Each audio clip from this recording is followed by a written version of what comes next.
Assalamu alaikum jama'a, barkanmu da saduwa a daidai wannan lokaci, sannan mu da saduwa a cikin wani sabon shirin. A 'yan kwanakin da suka gabata ne aka dakatar da wannan shirin na kwana 90 wanda Arewa 24 take haskawa da shahararren shirin nan nata mai suna Gidan Badamasi. Hakan da ya samo asali ne sakamakon hukumar tace fina-finai ta jihar Kano.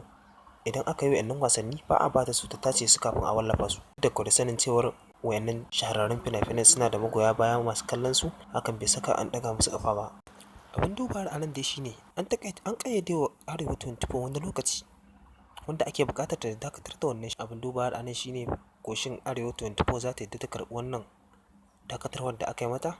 Na san mai sauraro zai so ya ji me dalilin da yasa aka sauke wa'annan aka hana su wallafa wannan shiri.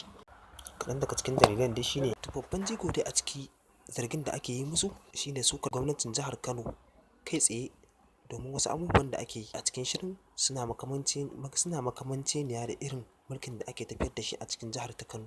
Laifi na biyu da ake zargin su da shi a cikin shirin, akwai wani guri da aka nuno wani namiji ya kama hannun mace ya ja ta baya. Wannan ya saɓa al'adun Hausawa, domin idan ana haska irin waɗannan abubuwan to me al'umma za su ringa kalla.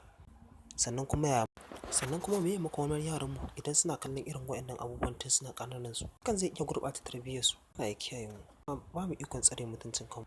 Mun gode.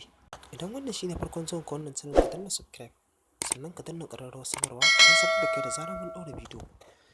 Idan kuma ka riga ka yi mana subscribe, to ka yi liking ɗin wannan bidiyon. Mun gode.